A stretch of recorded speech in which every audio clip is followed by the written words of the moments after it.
말씀에서 주님께서 우리에게 말씀하십니다. 예수님이 말씀하신 물이 변하여 걸어주는데 예수님이 말씀하신 물이 변하여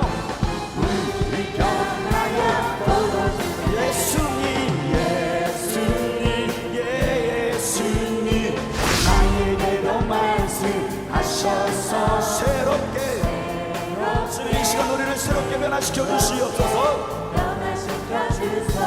예수님이 말씀하시니 예수님이 바디메오가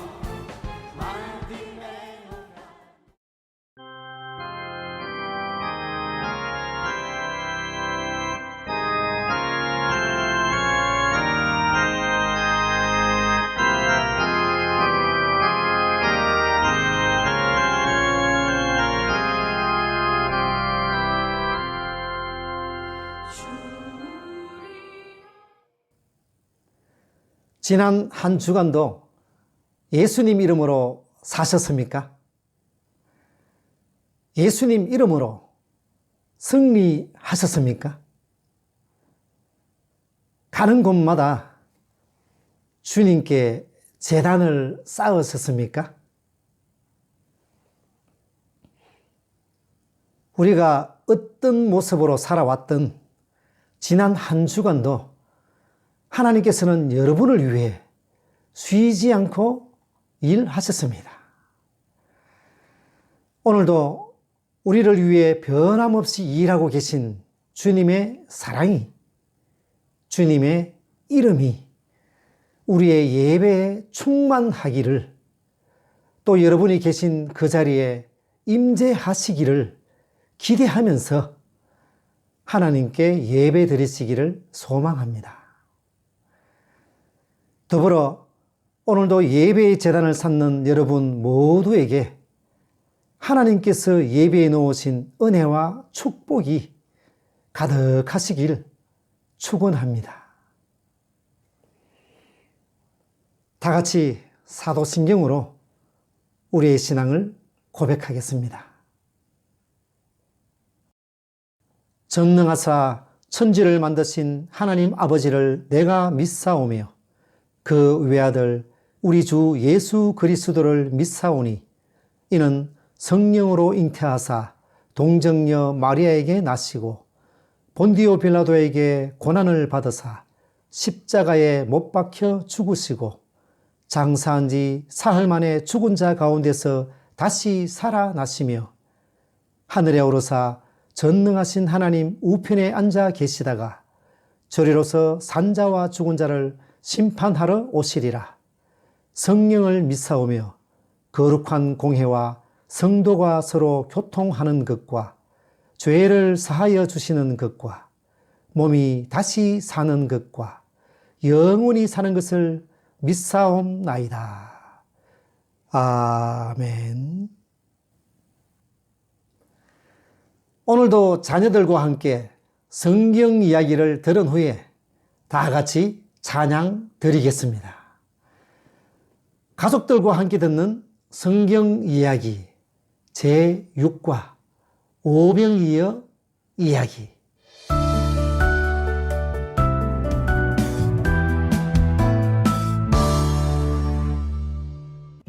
많은 사람들이 예수님의 말씀을 듣기 위해 찾아왔어요.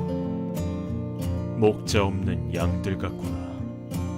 예수님은 그들을 불쌍히 여기시고 하나님 말씀을 가르치셨어요. 어느덧 해가 지려고 하자 제자들은 사람들을 돌려보내 음식을 사 먹게 하자고 했어요. 제자들에게 음식이 얼마나 되는지 물으셨지요. 예수님은 제자들이 가져온 떡 5개와 물고기 2마리를 가지시고 하늘을 보시며 축복 기도를 하셨어요. 그리고 예수님은 떡과 물고기를 떼어 나누어 주셨지요. 그런데 놀라운 일이 일어났어요. 모든 사람이 배불리 먹고도 남은 음식이 12바구니나 되었어요. 예수님께서 사람들을 돌려보내지 않고 배불리 먹이신 이유는 그들을 불쌍히 여기셨기 때문이에요. 그리고 예수님이 우리를 위해 생명의 떡으로 오셨다는 것을 가르쳐주기 위해서였어요. 예수님은 우리에게 영원한 생명을 주시는 생명의 떡으로 오셨어요. 이제 자녀들과 함께 다 같이 찬양 드리겠습니다.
계속해서 찬양 드리겠습니다.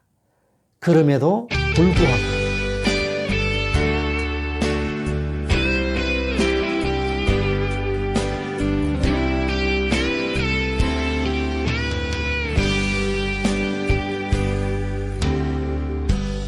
마음속에 어려움이 있을 때 마음속에 어려움이 있을 때 마음속에 어려움이 있을 때 주님 내게 먼저 오사 내 마음을 만지고 주님 앞에 나아올 수 없을 때 주님 앞에 나아올 수 없을 때 주님 앞에 나아올 수 없을 때 주님 날 먼저 안으시네. 그럼에도 불구하고 날 사랑하시는 내 하나님의 사랑 나의 모든 걸 덮고 그럼에도 불구하고 날 안아주시는 내 하나님을 부를 때 아버지라 부르죠. 마음속에 어려움이 있을 때 마음속에 어려움이 있을 때 마음속에 어려움이 있을 때 주님 내게 먼저 오사 내 마음을 만지고 주님 앞에 나아올 수 없을 때 주님 앞에 나아올 수 없을 없을 때 주님 앞에 나올 수 없을 때 주님 날 먼저 아시네. 그럼에도 불구하고 날 사랑하시는 내 하나님의 사랑 나의 모든 걸 덮고 그럼에도 불구하고 날 안아주시는 내 하나님을 부를 때 아버지라 부르죠. 그럼에도 불구하고 날 사랑하시는 내 하나님의 사랑은 나의 모든 걸 덮고 그럼에도 불구하고 날 안아주시는 내 하나님을 부를 때 아버지라 부르죠. 그럼에도 불구하고 날 사랑하시는 내 하나님의 사랑은 나의 모든 걸 덮고 그럼에도 불구하고 날 안아주시는 내 하나님을 부를 때 아버지라 부르죠. 그럼에도 불구하고 날 사랑하시는 내 하나님의 사랑은 나의 모든 걸 덮고 그럼에도 불구하고 날 안아주시는 내 하나님을 부를 때 아버지라 부르죠. 내 하나님을 부를 때 아버지라 부르죠. 내 하나님을 부를 때 아버지라 부르죠.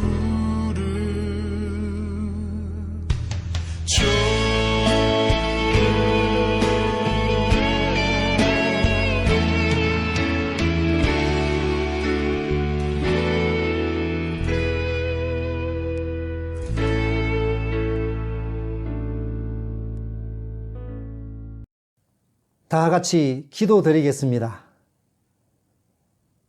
그럼에도 불구하고 날 사랑하시는 하나님, 그럼에도 불구하고 날 안아주시는 하나님 아버지, 지난 한 주간도 우리가 앉고 일었을 때 늘 함께 해주시고 먼저 다가와 주시고 우리의 마음을 만져주신 은혜 감사를 드립니다. 오늘도 코비드-19 상황으로 인해 함께 모여 예배를 드리지는 못하지만 각자 지금 서 있는 자리가 야곱이 쌓았던 돌제단이 되게 하시고 솔로몬이 드렸던 일천번제가 되게 하시고 하나님께서 임재하셨던 지성소가 되게 하여 주시옵소서. 각자의 처소에서 드리는 예배를 통해 나의 기쁨이요, 나의 보배요, 나의 힘이요, 나의 방패요, 나의 평안이요, 나의 소망이신 주님의 이름을 높이고 주님을 만나는 시간 되게 하여 주시옵소서. 이 시간 저희들 속에 정한 마음을 창조하시고 정직한 영을 새롭게 하여 주시옵소서. 이 시간 거룩한 예배를 통해 주님께서 주신 구원의 즐거움을 회복시켜 주시옵소서. 하나님 아버지, 또한 이곳에 주님의 몸된 교회인 저희 에드먼턴 사랑의 교회를 세워주시고 저희들을 복음의 동력자로 삼아주시니 감사드립니다. 저희 사랑의 교회가 지금은 비록 세상이 보기에는 작은 교회지만 주님께서 주신 위대한 꿈을 가슴에 품고 오늘도 주님 말씀에 귀 기울이며 순종하며 한 걸음 한 걸음 나아갑니다. 교회가 교회되게, 예배가 예배되게, 성도가 성도 되게, 진리가 진리 되게 저희 교회와 성도들을 사용하여 주시고, 썩어가는 세상에 소금의 맛을 내고 어두워져가는 세상을 밝힐 수 있도록 이 땅에 진리의 등불, 복음의 등불을 밝힐 수 있도록 성령 하나님의 기름을 계속 채워 주시옵소서. 우리를 사용하여 주시옵소서. 그리스도의 몸된 지체로서, 그리스도의 십자가 군사로서 교회의 본질과 교회의 사명을 잘 감당하는 충성된 종들이 되게 하여 주시고, 저희 교회와 성도들의 가슴 속에 하나님을 모르는 이웃을 품고 그 이웃들에게 하나님의 말씀과 구원의 기쁜 소식을 전하는 저희들이 되게 하여 주시옵소서. 하나님 아버지, 이 시간 하나님께서 허락하신 저희 자녀들을 위해 기도합니다. 먼저 우리의 자녀들이 주님의 선한 눈과 주님의 마음을 가지기를 원합니다. 우리의 자녀들이 살아가면서 세상의 가난한 자들의 눈물과 억눌리고 지친 영혼들의 아픔을 보게 하시고, 그들을 위해 예수님 이름으로 같이 울어줄 수 있는 자녀들이 되게 하여 주시옵소서. 그리고 우리의 자녀들이 주님의 선한 손과 발을 가지기를 원합니다. 고통 중에 있는 사람들, 도움이 필요한 사람들에게 용기 있게 다가설 수 있는 자녀들이 되게 하여 주시고, 그들을 위해 아낌없이 사랑의 손길을 펴고 기쁨으로 나누어 주는 자녀들이 되게 하여 주시옵소서. 또한 우리의 자녀들이 주님의 머리를 가지기를 원합니다. 우리의 자녀들, 우리의 다음 세대들에게 세상의 어떤 화려한 성공이나 지식보다 먼저 하나님을 경외하는 지혜와 지식으로 가득 차게 하여 주시옵소서. 그리하여 예수님의 마음과 눈과 예수님의 손과 발과 예수님의 지혜를 가짐으로써 하나님 마음에 합하고 하나님께 칭찬받고 사람들에게도 칭찬받는 복되고 귀한 자녀들이 되게 하여 주시옵소서. 감사드리며 예배받기에 합당하신 예수님의 이름으로 기도드립니다. 아멘.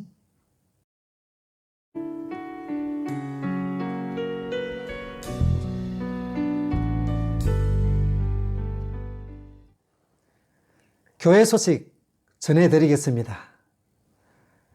요즘 대화의 키워드는 역시 건강입니다. 다들 건강하시죠? 조만간 예배당에서 만나는 그날까지 육신의 건강도 영의 건강도 잘 지키시기 바랍니다. 지난주에 보내드린 3월 감사일기 자녀들이 잘 기록하고 있겠죠? 자녀들에게 있어서 감사일기는 숙제가 아니라 축제입니다.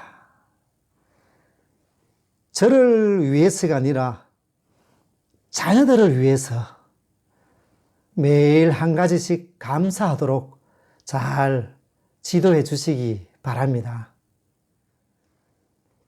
이번 주에도 킹스키즈 유초등부 예배 후 활동 자료를 교회 단체 카톡으로 보내드렸습니다. 조금 전에 보신 성경 이야기, 오병이어 기적과 오늘 설교 내용인 가나 혼인잔치, 포도주 기적에 관한 크래프트 두 종류입니다. 예배 후에 자녀들과 함께 즐거운 시간 가지시기 바랍니다. 다음 주일 3월 14일 주일 새벽부터 데이라이트 세이빙 타임, 일명 선머 타임이 시작됩니다.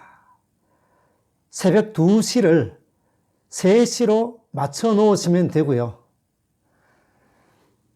셀폰에 표시되는 시간은 자동으로 변환되니까 셀폰을 기준으로 예배 드리시고 시간도 조정하시기 바랍니다. 교우 소식 한 가지 전해드리겠습니다. 김태욱 집사님 제부께서 지난 주일 한국에서 소천하셨습니다. 코로나 바이러스 때문에 함께 하지 못한 집사님이나 저희 모두 안타깝지만 그래도 제부의 마지막 길에 아름다운 간증이 있어서 참 감사했습니다. 서로 격려해 주시고 늘 기도로 함께 해 주시기 바랍니다. 감사합니다. 오늘 주신 말씀 보도록 하겠습니다. 오늘 말씀은 요한복음 2장 1절에서 11절입니다. 같이 읽도록 하겠습니다. 사흘째 되던 날 갈릴리 가나에 혼례가 있어 예수의 어머니도 거기 계시고 예수와 그 제자들도 혼례의 청함을 받았더니 포도주가 떨어진지라. 예수의 어머니가 예수에게 이르되 저들에게 포도주가 없다 하니 예수께서 이르시되 여자여 나와 무슨 상관이 있나이까? 내 때가 아직 이르지 아니하였나이다. 그의 어머니가 하인들에게 이르되 너희에게 무슨 말씀을 하시든지 그대로 하라 하니라. 거기에 유대인의 정결 예식을 따라 2-3통 드는 돌 항아리 6이 놓였는지라. 예수께서 그들에게 이르시되 항아리에 물을 채우라 하신즉 아귀까지 채우니 이제는 떠서 연회장에게 갖다 주라 하시매 갖다 주었더니 연회장은 물로 된 포도주를 맛보고도 어디서 났는지 알지 못하되 물 떠온 하인들은 알더라. 연회장이 신랑을 불러 말하되 사람마다 먼저 좋은 포도주를 내고 취한 후에 낮은 것을 내거늘 그대는 지금까지 좋은 포도주를 두었도다 하니라.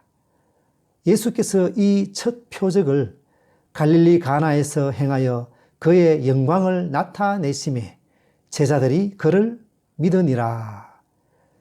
아멘. 할렐루야! 우리의 심령 상하시는 예수 그리스도 주님께서 내가 말씀하십니다. 예수님이 말씀하신 물이 변하여 홀로 죽는데 예수님이 말씀하신 물이 변하여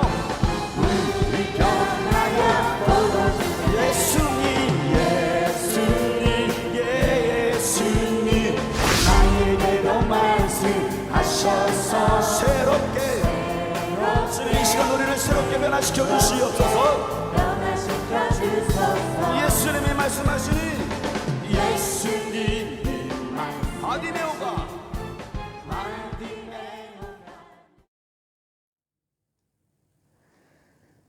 대학교 1학년 때 교양 과목으로 철학 수업이 있었습니다. 고등학교 때 듣지 못했던 철학 과목이라 신기하기도 하고 그래서 기대도 했습니다. 드디어 첫 수업을 마치고 난 후에 교수님은 역시 제가 기대한 대로 저희들에게 독특한 숙제를 내주었습니다. 제목을 주면서 에세이를 써오라고 했는데 그 제목이 바로 1-1은 물음표였습니다. 여러분이라면 그 에세이를 어떻게 썼겠습니까? 과연 1-1은 무엇입니까? 1-1.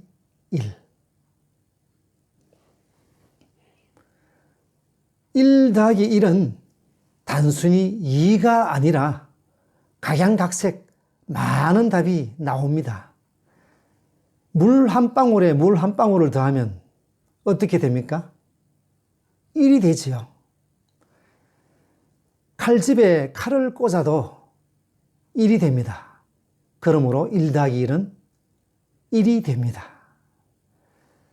또 한 남자와 한 여자가 결혼하면 아이를 낳으니까 1 더하기 2는 2 플러스 알파, 즉 3, 4, 5가 됩니다. 또 한 사람은 이렇게 대답합니다. 1에다 1을 더하면 중노동이다. 그러나 우리 인간들의 머리는 결국 1 더하기 1은 2다라는 결론에 모두 동그라미를 칩니다. 그러면 2 더하기 2는 얼마입니까? 2 더하기 2는 틀리다 라는 우스갯소리도 있지만 답은 결국 4일 수밖에 없고 또 2 더하기 5는 역시 7일 수밖에 없습니다.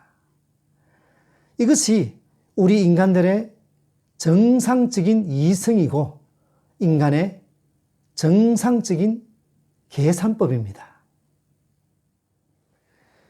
그런데 오늘 읽은 말씀뿐만 아니라 성경에는 우리의 이성과 상식으로는 도저히 이해할 수 없는 기록들이 많이 있습니다. 도대체 어떻게 멀쩡하던 홍해 바다가 쩍 갈라지고 어떻게 소돔과 고모라라는 도시가 하루아침에 잿더미가 되어버리고 성 주변을 가만히 7일 동안 돌고 나팔을 불고 소리를 지르니까 그 두터운 여리고 성벽이 무너져 버리고 작은 물고기 2마리와 보리떡 5개로 5,000명 이상 되는 사람들을 배불리 먹이고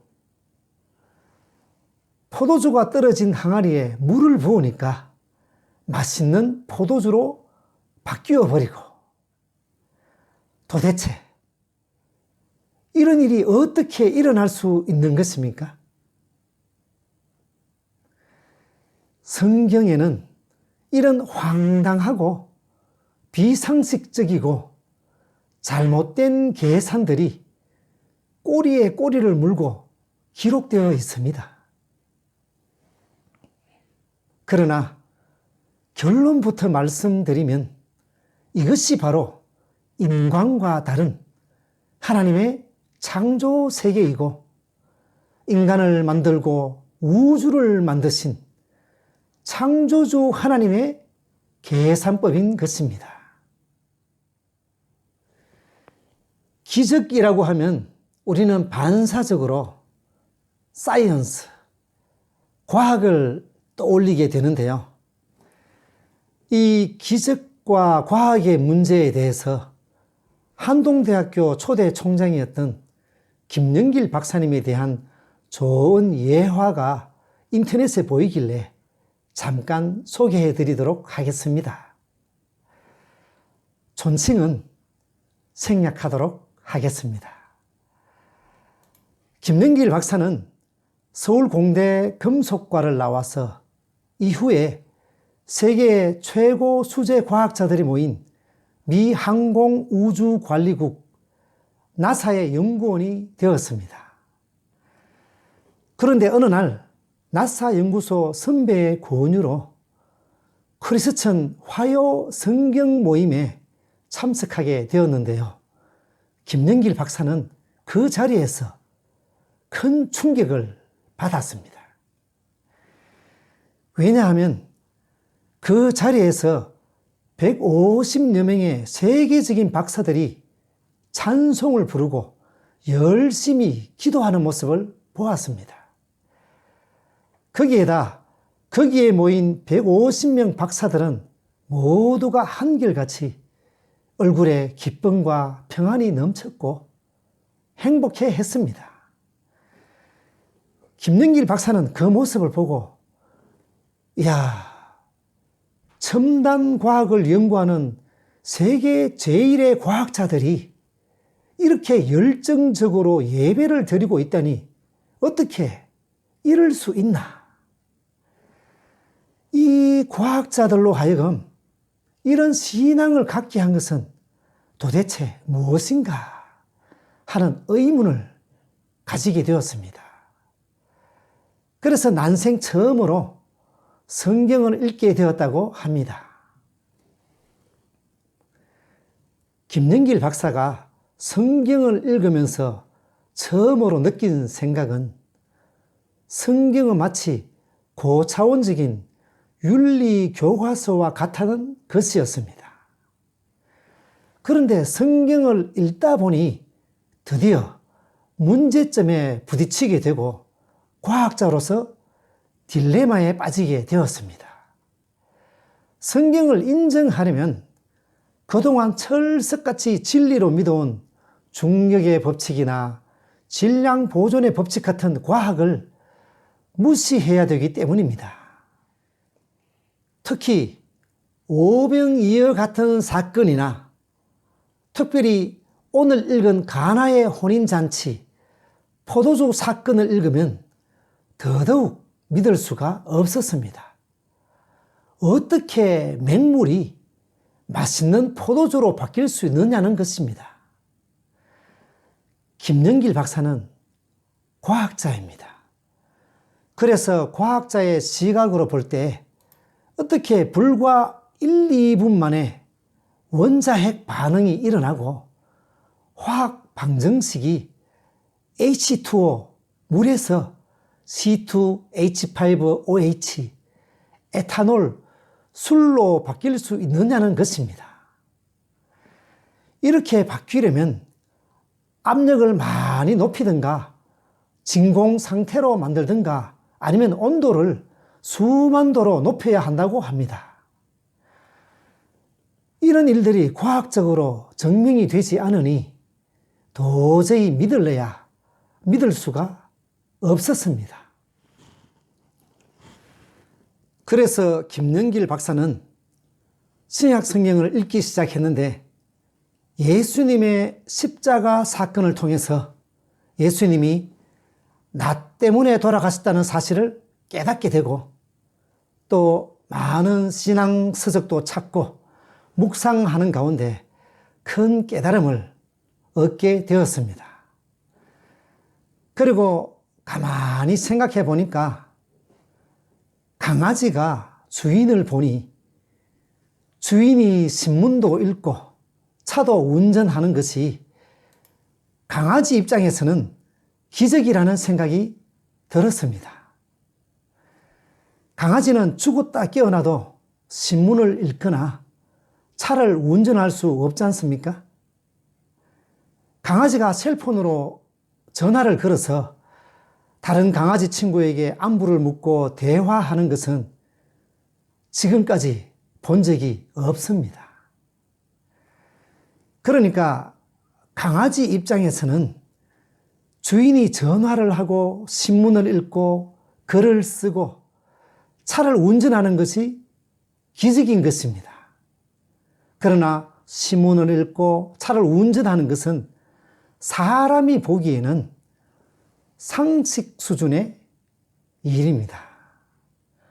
이처럼 강아지가 우리 인간 세계를 도저히 이해하지 못하는 것처럼 사람의 제한된 시각으로는 하나님의 세계를 알 수가 없습니다. 맹물인 H2O가 에탄올 술인 C2H5OH로 화학 반응을 일으켜 포도주로 바뀐 것은 사람에게는 기적이지만 보이지 않는 세계의 관점에서 보면 그것은 기적이 아닙니다. 우리 하나님에게는 상식인 것입니다. 성경은 이처럼 과학이 증명할 수 없는 많은 것들을 소개하고 있습니다. 작은 물고기 2마리와 보리떡 5개로 남자 장정 5,000명 이상을 먹인 오병이어 사건이나 죽은 나사로가 다시 살아난 사건, 그리고 홍해 바다가 갈라진 사건 같은 것들은 우리가 가진 과학 지식으로는 증명할 수 없기 때문에 신화 같은 이야기로 평가하는 사람들도 많이 있습니다. 그러나 엄밀히 따져보면 과학도 하나님께서 창조한 창조의 한 부분일 뿐입니다. 과학이 하나님의 모든 것을 알 수도 없고 또한 완전히 증명할 수도 없습니다. 과학은 과학의 범위 안에서만 증명할 뿐입니다. 하나의 예를 들면 지금도 사람들이 돌발성 난청 같은 증세를 보이면 의사나 과학자들은 그저 바이러스 문제입니다 하고 그렇게 이야기를 합니다. 그러면 환자가 이렇게 되묻습니다. 무슨 바이러스입니까? 그렇게 되물으면 의사는 모릅니다. 그렇게 대답합니다. 그러니 돌발성 난청 같은 증세는 정확한 약을 처방해 줄 수도 없습니다. 이처럼 과학은 아주 작은 바이러스에서부터 광활한 우주의 별까지 증명하는 데 있어 우주 공간의 넓이만큼이나 큰 한계를 가지고 있습니다. 그러나 그럼에도 불구하고 성경은 우리에게 과학을 넘어선 기적이 창세 이래로 지금까지 계속해서 존재하고 있음을 증거하고 있습니다. 그러나 우리에게는 엄청난 기적이지만 하나님께서는 여전히 아주 자연스러운 상식일 뿐입니다. 그러면 하나님께서 왜 이렇게 기적을 보여주고 계시는 것입니까? 결론을 미리 말씀드리면 예수님이 하나님이심을 믿게 하기 위해서 예수님께서 기적을 행하셨습니다. 예수님의 제자 요한은 예수님이 3년 동안 펼치신 많은 기적 중에 8개의 표적을 요한복음에 기록했습니다. 이 표적을 영어 성경엔 miraculous 또는 sign으로 표현하고 있습니다. 보통 초자연적인 놀라운 일을 miracle, 기적이라고 하죠. 그런데 성경 사복음서 마태, 마가, 누가, 요한복음에서는 주로 sign이라는 표현을 사용하고 있습니다. 이 말은 예수님의 표적에는 뭔가 사인이 있다는 의미입니다. 다시 말해 사도 요한은 예수님의 표적을 통해 눈에 보이는 기적 이외에도 뭔가 기적을 일으킨 의도가 있다는 이야기입니다. 그러면 표적과 기적을 일으킨 의도는 무엇이겠습니까?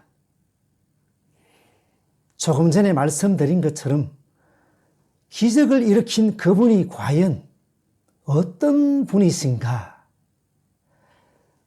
기적을 일으킨 그분은 참 하나님이시다 라는 사실을 말하고 있는 것입니다. 요한복음 20장 30절 31절 보시겠습니다.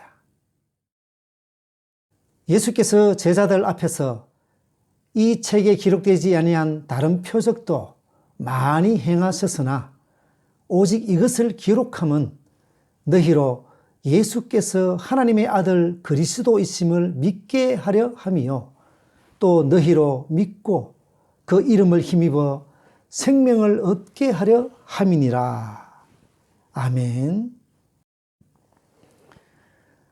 이 말씀에서 보면 사도 요한은 이런 모든 표적 사건을 기록한 목적으로 예수님께서 하나님의 아들 그리스도임을 믿게 하려 함이요라고 밝히고 있습니다. 그러니까 요한복음이나 다른 복음서를 읽다가 이런 기적이나 표적 사건들을 발견하게 되면 그 표적을 통해서 예수님이 누구신가를 밝히는데 그 목적이 있구나. 또 예수님 자신이 바로 세상을 창조한 창조주라는 사실을 나타내고 있구나라고 이해해야 하는 것입니다. 오늘 말씀에 보면 갈릴리 지역의 가나라는 동네에 결혼식이 펼쳐지고 있습니다. 가나는 롯데 가나 초콜릿 만드는 지역이 아니고 예수님이 어린 시절을 보냈던 나사렛에서 약 6.5km 정도, 그러니까 우리 교회에서 대략 다운타운 정도 거리에 위치하고 있는 아주 작은 마을입니다. 어쨌든 이 결혼식에는 예수님의 어머니 마리아가 초대를 받았고 예수님과 제자들도 그 자리에 함께 동행을 하고 있습니다. 그런데 이 혼인잔치에 여러분들이 다들 잘 알고 계시는 문제가 발생했습니다. 2장 3절을 함께 읽겠습니다. 포도주가 떨어진지라 예수의 어머니가 예수에게 이르되 저들에게 포도주가 없다 하니. 포도주가 모자랐던 것입니다. 떨어진 포도주를 돈을 주고 살 수도 없고 지금처럼 24시간 오픈하는 마트도 없고 그렇다고 이웃집에서 빌려올 수도 없었습니다. 그까짓 포도주가 모자란 것이 무슨 문제인가 하고 생각할지 모르겠습니다만 유대인의 문화 풍습에서는 대단히 큰 문제였습니다. 우선 유대인들의 전통과 풍습을 알 필요가 있습니다. 유대인들의 풍습에 따르면 결혼 축하회는 일주일간 계속되는데 그 일주일이라는 기간 동안 신랑 신부는 예복을 입고 하객을 맞이해야 했습니다. 또 유대인의 결혼 풍습에서 독특한 점은 신랑 신부의 부모가 혼인잔치를 주관하는 것이 아니라 그 마을에서 가장 연륜 있는 어른을 모셔다가 연회장으로 세워서 진행하게 되는 것입니다. 뿐만 아니라 만약 결혼 예식에 대해서 준비가 소홀하면 신랑 신부 부모는 연회장에게 고소를 당하기도 했습니다. 연회장이 왜 이렇게까지 하는가 하면 결혼 예식은 단순히 가정의 문제가 아니라 마을 전체의 일이고 나아가 이스라엘 민족 전체의 문제이기 때문입니다. 또 한 가지 우리나라에 체면 문화가 있듯이 유대인들에게는 수치 문화, shame, dishonor culture가 있습니다. 그러므로 오늘 포도주가 모자란 것은 한 가정의 수치를 넘어서 마을 전체의 수치였고 대단히 큰 문제였습니다. 이 사실을 예수님의 어머니 마리아가 알았습니다. 그런데 마리아는 포도주가 떨어진 것을 알고도 크게 동요하지 않았습니다. 왜 그렇습니까? 믿는 구석이 있었기 때문입니다. 어머니 마리아가 예수님께 뭐라고 말했습니까? 3절에 저들에게 포도주가 없다. 여기에서 우리는 예수님을 대하는 마리아의 태도를 엿볼 수 있습니다. 마리아는 문제를 가지고 이 사람 저 사람 찾아다니지 않고 결혼잔치 주최 측에도 어필하지 않았습니다. 마리아는 문제를 가지고 예수님께 가지고 갔던 것입니다. 이것은 마리아가 인간의 계산법이 아니라 하나님의 계산법을 신뢰하고 있었다는 것을 의미합니다. 그런데 포도주가 없다는 말에 예수님은 4절에 여자여 그것이 나와 무슨 상관이 있나이까 하고 반문했습니다. 어쨌든 일반적으로 어머니가 포도주가 없다, 어떻게 하면 되느냐 하고 물으면 제가 어떻게든 알아보겠습니다 라고 하는 것이 상식적인 답변인데도 불구하고 예수님은 4절에 여자여 그것이 나와 무슨 상관이 있나이까 라고 말했습니다. 예수님께서는 왜 이런 답변을 하셨을까요?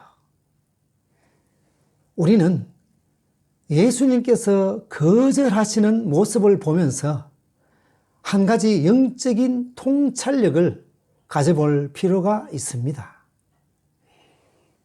우리가 기도할 때 3절의 마리아처럼 간절히 기도했는데 응답이 없거나 마치 하나님이 내 안에 계시지 않는 것 같거나 아니면 기도가 거절당하는 것 같은 경험이 있지는 않습니까?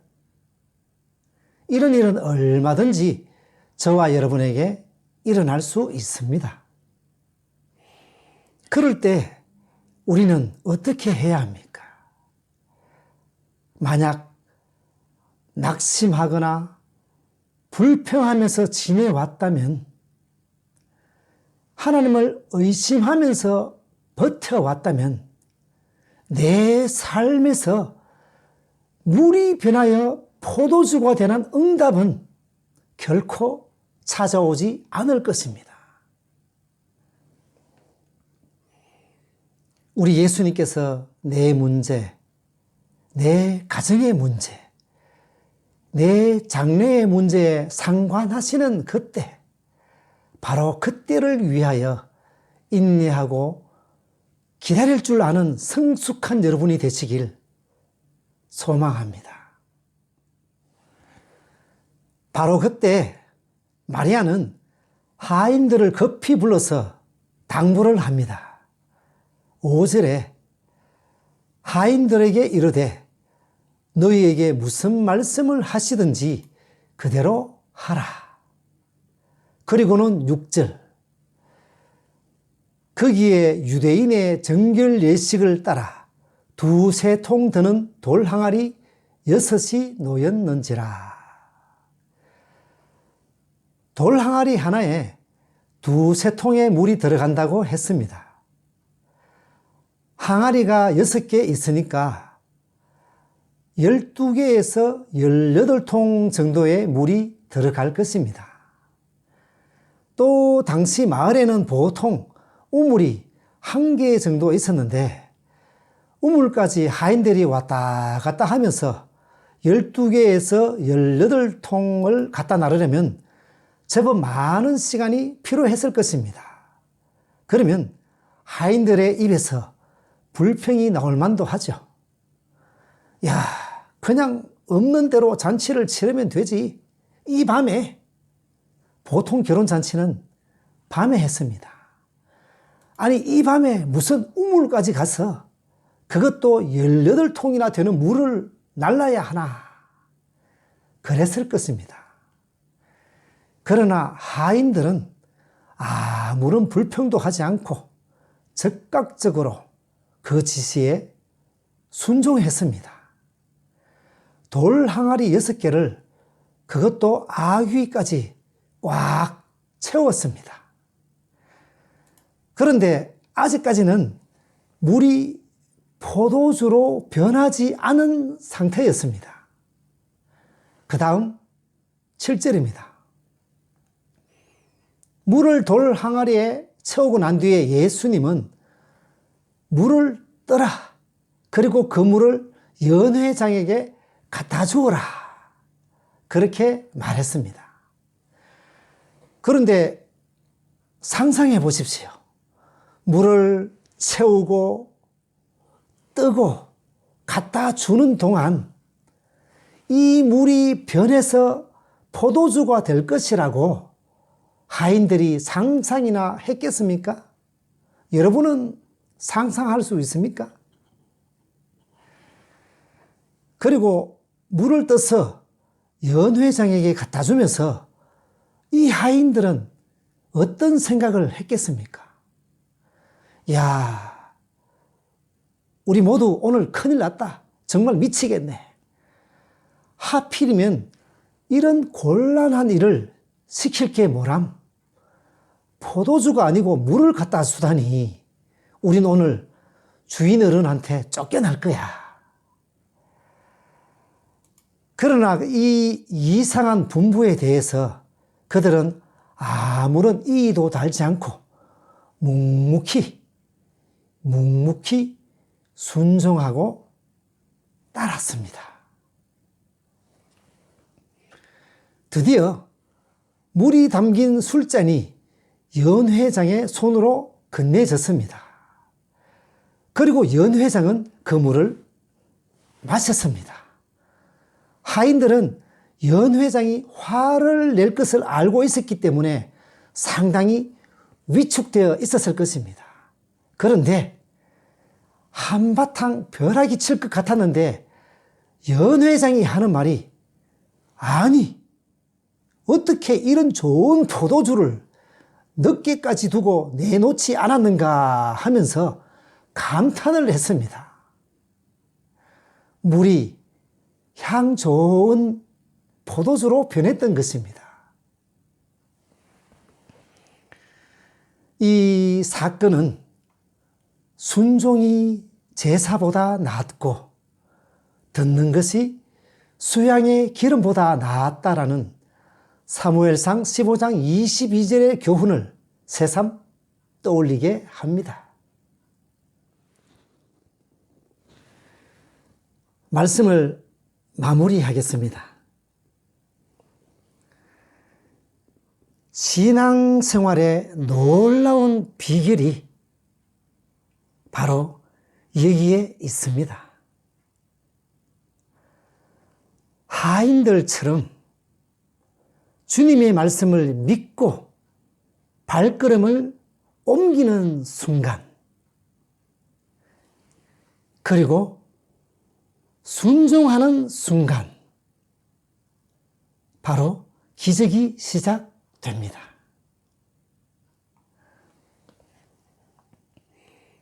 혹시 인생길을 가는 동안 우리는 하나님을 경외하면서 사는데도 사망의 음침한 골짜기를 다니게 될 때도 있습니다.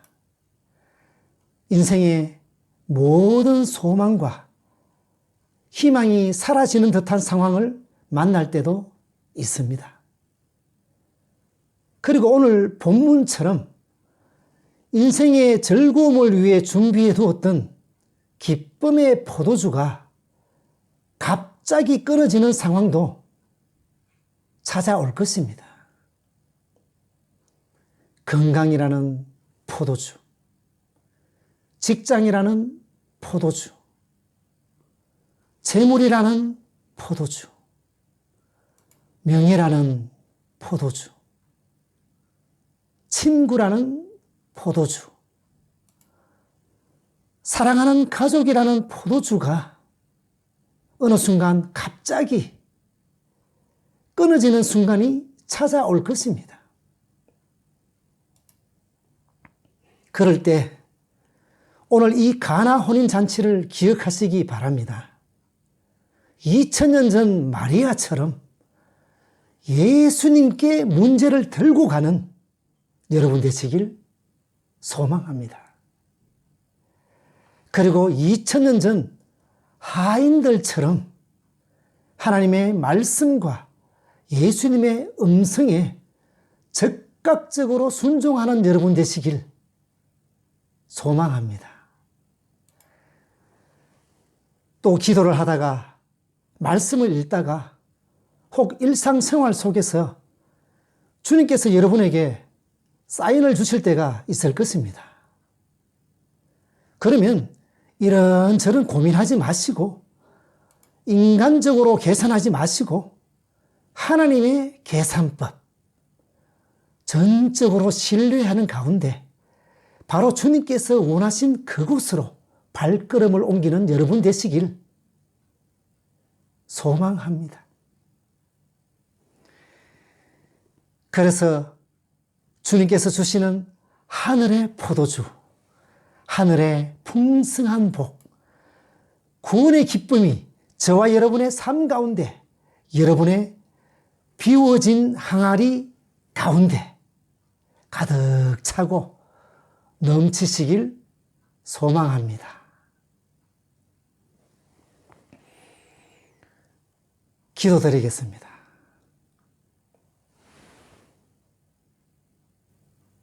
하나님 아버지, 오늘 이 시간 예수님께서 행하신 생생한 기적을 듣고 보게 하시니 감사합니다.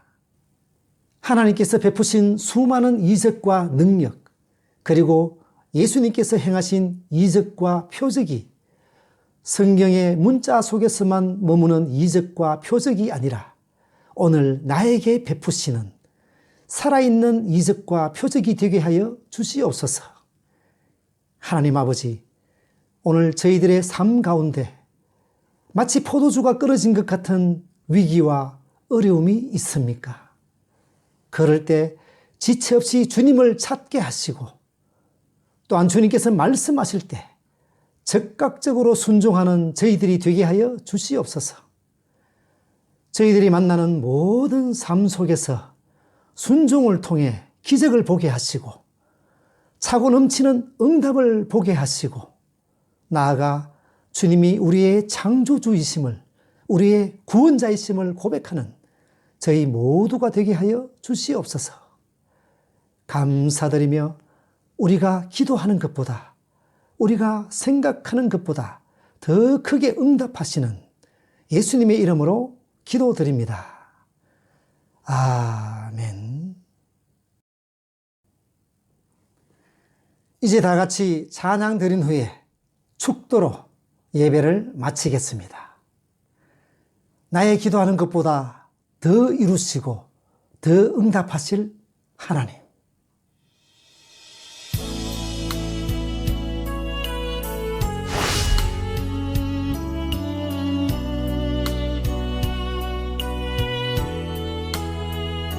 하나님은 언제나 우리가 기도하는 것보다 생각하는 것보다 더욱 응답하실 하나님이십니다.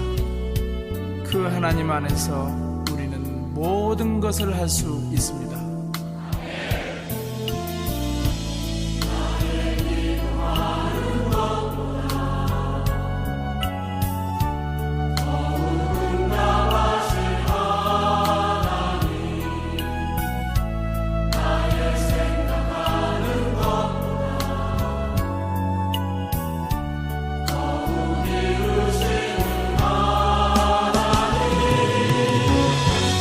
우리 가운데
기도드리겠습니다.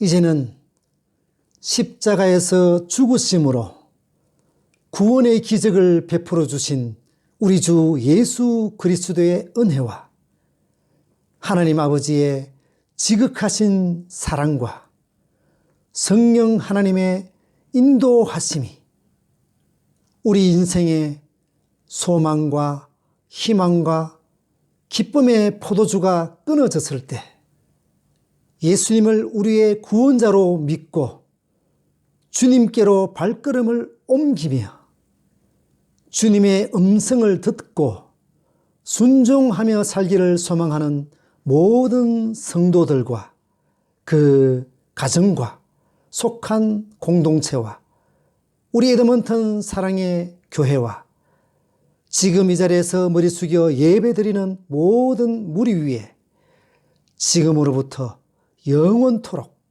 함께 있을지어다. 아멘.